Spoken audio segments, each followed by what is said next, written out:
Welcome to Horror Year, where every story is a journey into the unknown. If you're brave enough to face your darkest fears and uncover the most chilling tales, you've come to the right place. So, dim the lights, turn up the volume, and subscribe to Horror Year.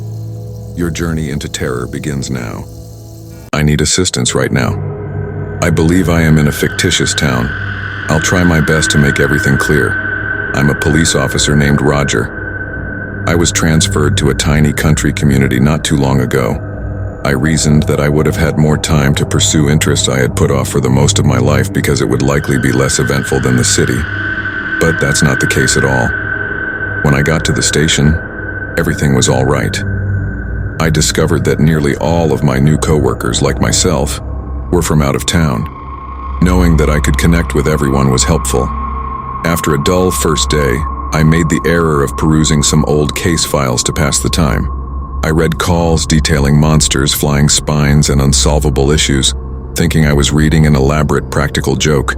I believed that some officers chose to hone their writing abilities because they weren't double-checked, but the details were authentic and signed resident accounts, detailed and exacting. I complained to the senior authorities at the station. My criticism baffled the higher-ups at the station, who then proceeded to explain how they maintain the station's high standards.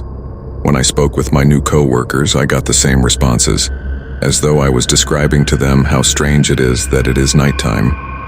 At first, I wasn't sure what to think. I reasoned that perhaps the station was playing a practical joke on me because I'm the new guy, but I actually seen it with my own eyes. In just 5 hours, my next-door neighbor and his house disappeared. It was replaced by an area of grass with a massive tree at its center. In 5 hours, a 2-story house vanished, to be replaced by a few decades-old ancient oak. I became quite paranoid when I discussed it with my other neighbors.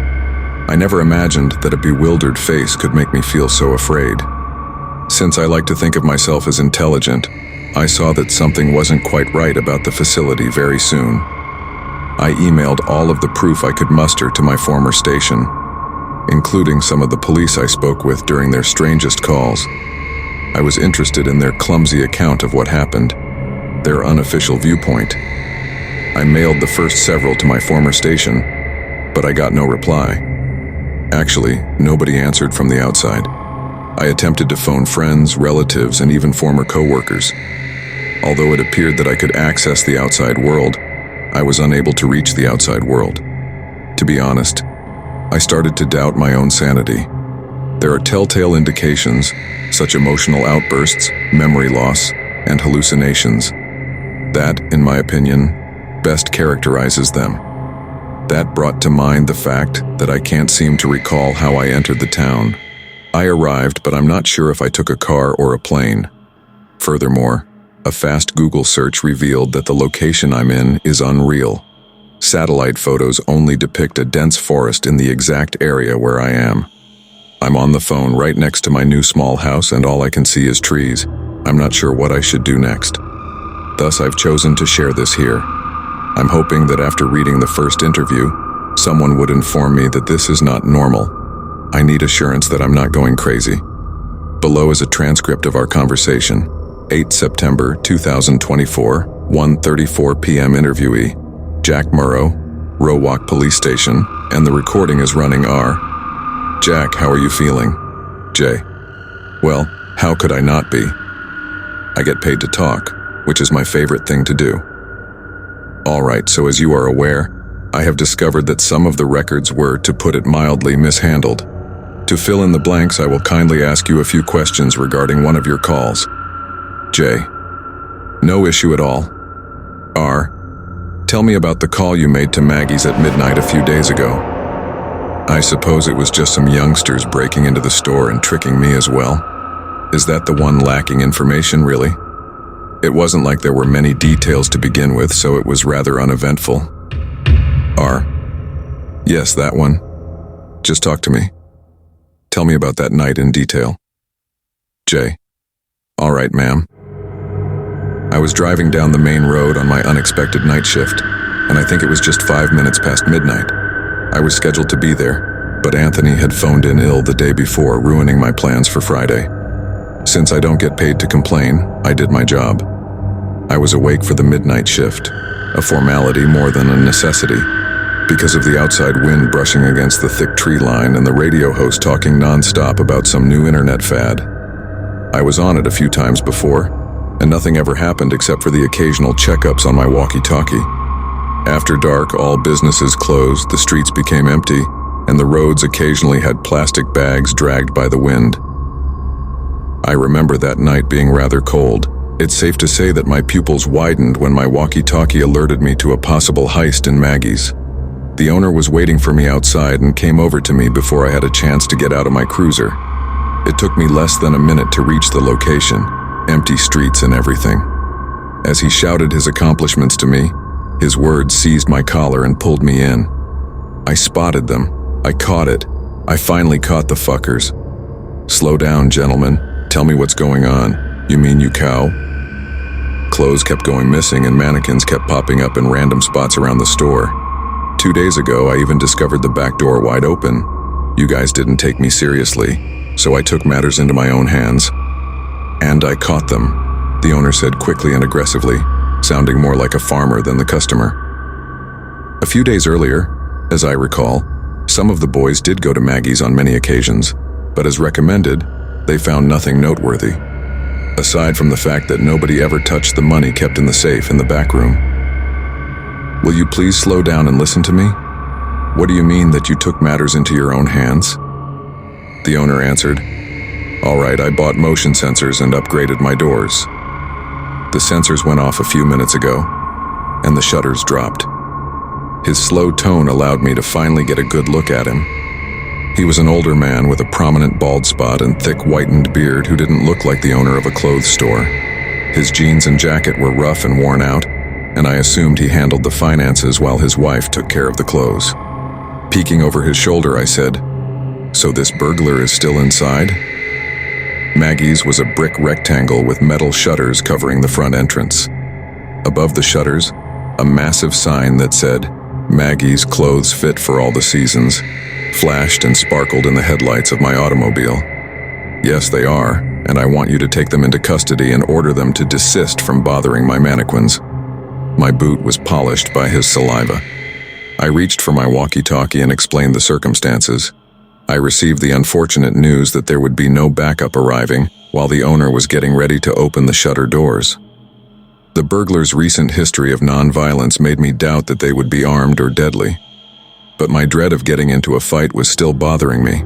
My flashlight progressively stopped working around the halfway point, just at the revolving clothing racks, and was unable to reach the back of the store.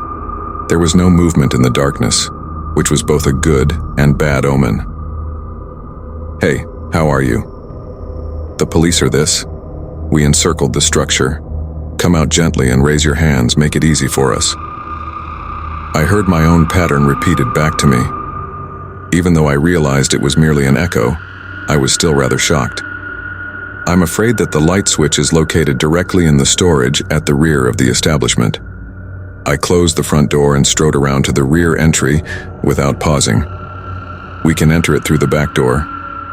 The owner fumbled with a large number of his keys until one finally clicked.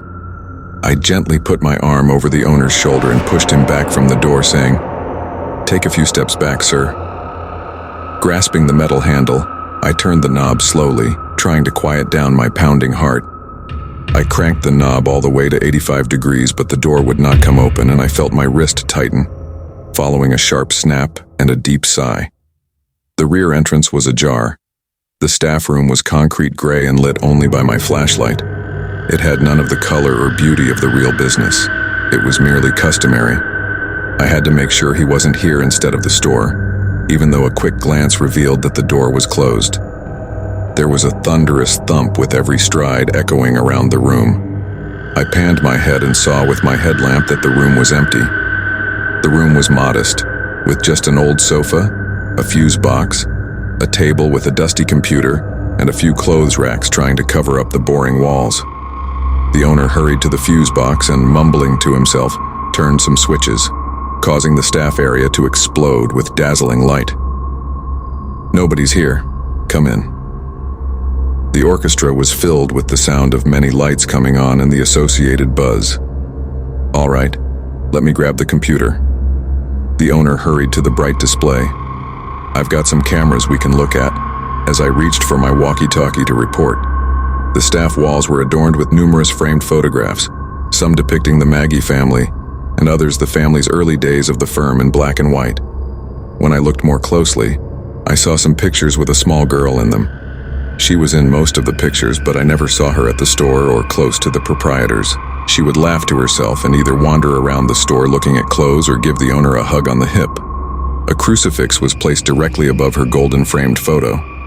The owner gritted his teeth and said, "This little fuck." I nearly forgot he was even in the room. I noticed the CCTV as I hurried to him to find out what was going on.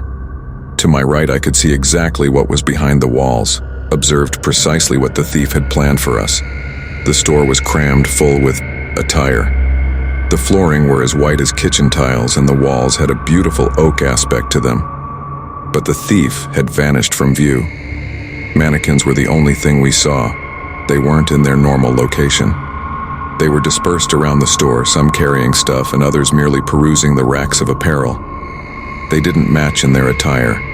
Some were wearing shirts as scarves and others as gloves. They were positioned all over the store to resemble shoppers making purchases. Some even pretended to be employees, one sweeping the floor and one working the register. The more I studied, the more nuances I saw.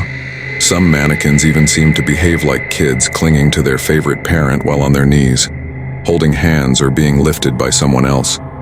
It would have taken hours to set up this many mannequins and their outfits, so I reasoned that perhaps the burglar wasn't alone. However, based on the CCTV, there was no intruder. I wondered if he could have hidden between the laundry racks or within a clothespin fort. The issue was that every inch was visible on the pixelated monitor because the cameras lacked blind areas. They looked less and less like mannequins the more I looked at that screen. I was illogical because of panic. I chose to look for him on my own. Clutching, I hurried to the door, telling myself it was simply a group of youngsters, kids who are not dangerous and unarmed. "What are you doing?" The proprietor leaped from his chair, nearly falling in a gallop. "I don't want to spend the entire night here. I'll find him. Shout if you see him on camera." It only took a strong shove to get into a larger but much smaller place. In person, the place felt cramped, despite appearing spacious on the CCTV. The smell of leather and fabric filled the air and the store was crowded with strange customers. I felt something strange draw near the closest mannequin. I felt that if I went on, I would run into someone, that there would be an aura around them that would push me away. However, that emotion persisted regardless of how many steps I walked back. With a stooped posture, it carried a damp broom and mopped the floor. It had a winter jacket looped around its waist like a belt or makeshift garment, and it was wearing a backwards Nike cap. On reflection, there were an absurd number of mannequins in the store. Mannequin stands were outnumbered by mannequins. Neither the staff room nor the store have enough room. Every wall, corner, and aisle was covered. It was hard to move through the dense plastic jungle. It simply intensified the sensation. I tried my hardest not to touch any of them, especially when making sharp spins and completely rotating to my side. My skin was itching for perspiration, and my lungs were begging for oxygen the closer I got. They appeared to have been placed purposefully to obstruct my progress, almost exactly simulating a hectic day. I circled around and looked everywhere for hiding places. There was nobody present. Well, aside from the mannequins.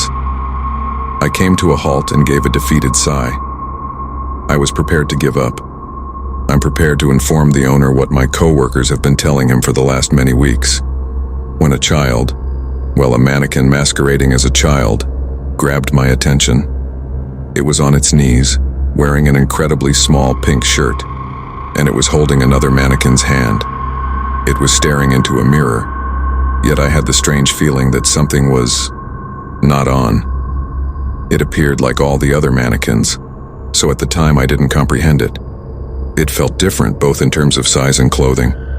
It wasn't until then that I realized it was staring back at me from the mirror reflection. It was at that moment that the store's lights all went out and the loud buzzing hum stopped. "Christ, you turned out the lights, but why?" I yelled toward the staff room in the dead of night, and my own voice came back to me. I sprang out of my fear-induced daze a few seconds later like an adrenaline rush and fumbled for my headlamp. I did not even take the time to unclip it from my belt. I yanked it free and lit the room. I quickly looked around for any movement, but nothing was there. Nothing was discovered by me. Every single mannequin, where their clothing were left on the floor, over 40 of them. I was by myself in complete darkness and silence. Every stride felt burdensome and weighty. Now that the mannequins were out of the way, I cautiously navigated past the several mounds of clothing they had left behind. There was a loud, echoey thump as I edged closer and closer to the staff area. My exit, the staff room entrance, was slightly ajar, just enough that you could see the blackness seeping out of it. I could have reached for the door handle if I had been closer. My fingertips could almost reach the metal exterior. I could almost feel the handle. But that sensation came back to me, as like I should back up a few steps to prevent a head collision since I'm too near to someone. I extended my hand backward, but the sensation didn't originate from in front of me. I carefully panned my spotlight to get one final great view of the shop. Every mannequin was positioned in the center of the store. Their skin was plastic white and reflected the light from my flashlight. They appeared to be one cohesive mass. Their many unlit limbs were the only thing that could be identified. A mound of mixed plastic stood in the distance, waiting for me to do something. Several heads turned to stare at me, a strong pull and run. I had returned to my cruiser. The owner vanished from view as they ran out. Next day, we got in touch with the station and conducted a thorough inquiry. The proprietor reportedly noticed a person dressed in store apparel fleeing the establishment, so he chased after the man and gave an explanation for his absence. After that, a different thief, child, or whatever else, turned out the lights in an attempt to fool me. The mannequins vanished before dawn, and we were unable to apprehend the children. Except for a few items of apparel, and of course, the stolen mannequins, all the money was still in the store. Fortunately, though, Maggie hasn't called anymore since. The children were done. And that brings us to the end of today's delightful story. I really hope it had you on the edge of your seat. If you liked this story, I'd really appreciate it if you could hit that like button. It means a lot to me. And if you're new around here, feel free to subscribe. There's always an exciting surprise waiting just around the corner, and you won't want to miss it. Do you have a spooky story to share or a fun idea for our next tale? Feel free to share in the comments below. I'm really curious to know what gives you the creeps the most. And as always, take care, keep exploring. And remember, sometimes the most chilling tales are the ones left untold. Catch you in the next one, if you're up for it.